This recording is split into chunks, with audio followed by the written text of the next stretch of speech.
When your boundaries are clear, you don't have to fear. What do I mean?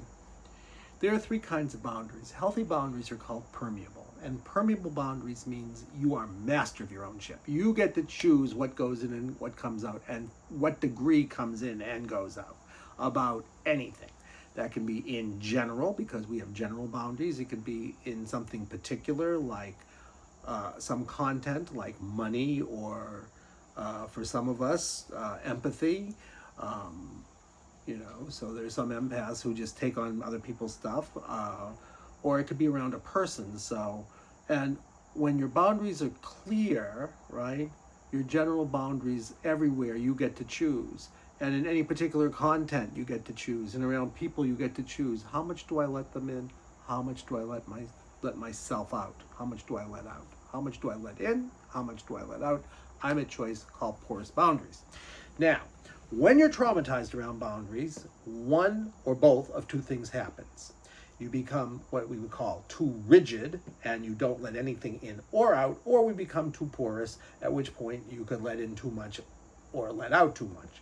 All of those are boundary problems, although they show up very differently. So, what do I mean?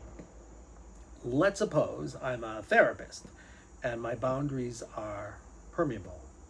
It means that I'm here with you and I let you in, but I don't let you so far in that you it becomes personal.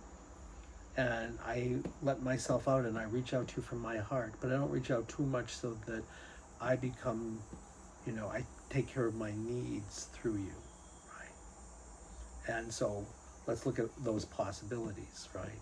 So if I'm a therapist and I'm really with you, you'll know because you'll just feel that I'm here with you. I'm fully engaged with you. My heart is fully open. I'm able to be truly empathic with you. My mind is open and I have no judgments about you. I'm curious. I can just be with you wherever you are. And all I would want to do is be in a place of understanding, which is a wonderful place to be if you think about it, because understanding means to literally stand under. It means that I am not thinking I know how you should live your life. All I'm doing is saying I want to know what it's like being you. Right? Good news. Now let's look at what problems arise if we do any of the other ones. Okay? Letting in, letting out. Let's take each one in turn. If I let in too much, I will, as a therapist or as anybody in the world, I'll burn out. I'll take on your problems and I'll make them my problems, and that may do a favor for you, but it's really gonna make me exhausted, and I won't even maybe know why, and it's because I've taken your problems in and I've made them my own, and I've let in too much. Now let's look at the other one.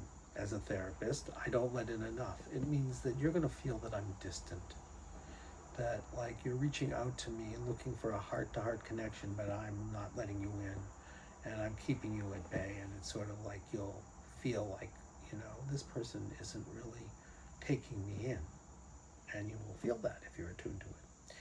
So let's suppose I don't let myself out enough. I will stay back, and when time really asks for me to reach out to you empathically because of something, I will stay back, and I won't reach out to you from my heart and hold you. But let's suppose I let out too much, then you'll feel on some level I'm using you. And that can, if you have a therapist, for example, who says you think you have a problem, let me tell you what it was like for me. Why are you telling me what it's like for you? Unless, of course, you're doing it because of a choice. And you say, I think that will be serving this person if I tell them something about myself, at which point I would be appropriate letting out something. But in this case, it's I'm doing it unconsciously. And the worst part of that is when you, as a therapist, get your own egoic gratification through your clients. And I'm doing it unconsciously. And the worst part of that is when you, as a therapist, get your own egoic gratification through your clients. And of course, that's when things can really break down, because you'll say something's in your client's best interest, but it wouldn't be. So that's about therapeutic boundaries.